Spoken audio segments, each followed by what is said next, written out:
어려운 질문이 나왔는데요. 두 분 다 질문 답변해 주셔야 되는데, 지방 출신 의원님들 복지 관련 공약은 없을까요?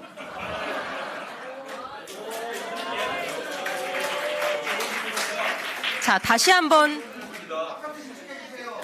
읽어드리겠습니다. 이번 질문은 서용교 후보님께서 먼저 답변하실 건데요. 지방 출신 의원님들 복지 관련 공약은 없을까요? 네, 답변 부탁드립니다. 서영교부터 답변입니까? 맞습니다. 네. 이런 질문이 너무 소중한 것 같습니다. 너무 소중한 것 같고, 저는 서울에 있어서 이런 걸 잘 몰랐지만, 이번에 내란 과정을 겪으면서 저희들 집에 못 가지 않았습니까? 못 갈 때 저희 국회의원 회관 안에 작은 소파가 펼치면 침대가 되는 그런 것을 놓고 있었습니다. 그리고 윤석열 언제 치고 들어올지 모른다. 그래서 우리는 국회 안에 지키고 있어야 된다라고 했고, 저희들이 그나마 버틸 수 있었던 것은 이곳에 건강관리실이 있기 때문입니다. 그런데 건강관리실에 가더라도 수면실이 몇 개 없습니다. 지금 이모선 의원님 참 귀한 말씀 해주셨는데요. 저는 참 필요하다고 생각합니다. 관사 한번 추진해 볼까요, 우리? 이 세상에 못할 게 어디 있겠습니까? 그런데 이렇게 지방 의원들을 위한 중요한 관사도 좋을 것 같습니다. 그리고 또 지방에 서울에서 국회를 하고 지방으로 내려가시게 되면 내려가는 길도 참 멀고 힘이 듭니다. 그럴 때마다 여러 가지 비용도 많이 들고 그러는데 그 비용도 좀 보완해 줄 수 있으면 좋겠다 이렇게 생각하는데 어찌 마음에 드시나요? 그리고 저는 이제 이재명 정부가 꼭 해야 될 일이 그거라고 생각합니다. 저에게 대구 경북 골목골목 선대위원장을 맡겼습니다. 제가 30곳을 다니면서 유세를 하고 선거운동을 했습니다.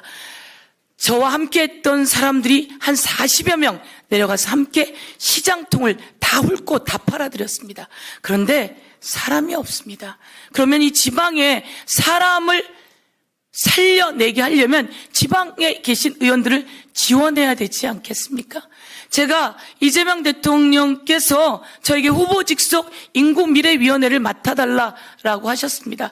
인구 감소 지역을 살려내지 않으면 대한민국은 소멸합니다. 이를 위해서 이번의 인구 위기는 향후의 성장의 기회로 만들어야 합니다.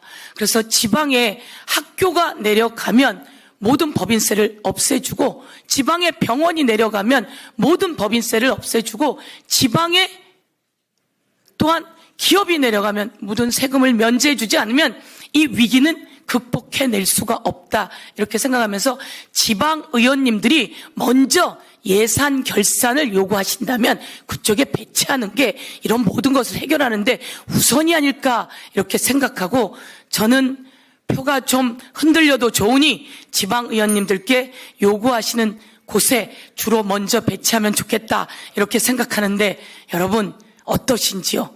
그리고 서울에서는 수도권에서는 좀 양보해도 되지 않을까 이렇게 생각하는데 한번 해보겠습니다. 예? 좋습니까? 한번 해보겠습니다. 특히 제주도는 확실하게 지원해야 되는 거 아니겠습니까 여러분? 감사합니다. 네, 감사합니다. 중복되지 않는 답변을 하기가 쉽지 않을 것 같은데요. 다음으로 기호 1번 김병기 후보께서도 같은 질문에 답변해 주시기 바랍니다. 최대한 중복을 한번 피해 보겠습니다. 일단 저희 집을 제공하겠습니다.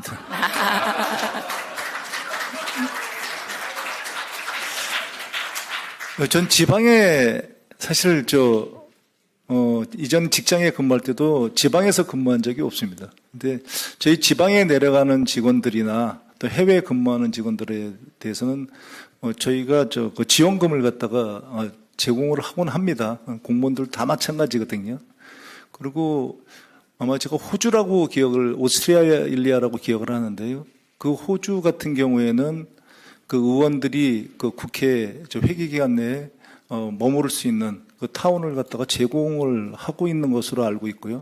많은 나라에서 의원들이 회기 중간에 이렇게 의식주가 불편하지 않도록 최대한 그런 것을 지원하고 배려하는 것으로 알고 있습니다. 반면에 저희 같은 경우에는 그런 것들이 조금 부족한 것은 사실입니다. 근데 지방 의원들을 배려를 하려다가 생각해 보니까 그럼 서울 수도권 의원님들은 어떻게 해야 되는지 좀 긴장이 됩니다. 근데 이 당원들께서 우리들한테 얘기하는 많은 것들이 있는데요. 사실 보면은 굉장히 의원님들이 보면 억울해 하실 것들이 전 많다고 생각해요. 제 경험을 좀 말씀드리면 저도 공무원으로 근무할 때는 정말 국회가 별로 하는 일이 없는 줄 알았습니다. 그래서 국회에 예산부터 삭감해야 된다 이런 거에 대해서 아주 적극적으로 찬성하는 입장이었는데요. 여기 와서 보니까 그게 아니고 국회 예산을 갖다가 엄청나게 늘려드려야 되더라. 그거는 전 구체적으로 얘기할 수 있습니다. 여야의 대화가 상당히 단절되고 적어진 데 대해서는 어쩜 보면은 저희가 공식적인 상임위에 그 상임위가 끝나고 저희들끼리 만나는 사적인 시간들이 상당히 줄어든 그런 것도 저는 한 원인이 아닌가 생각을 합니다. 그리고 그러한 이게 보면 복지 관련된 것들이 그런 거라고 생각하는데요.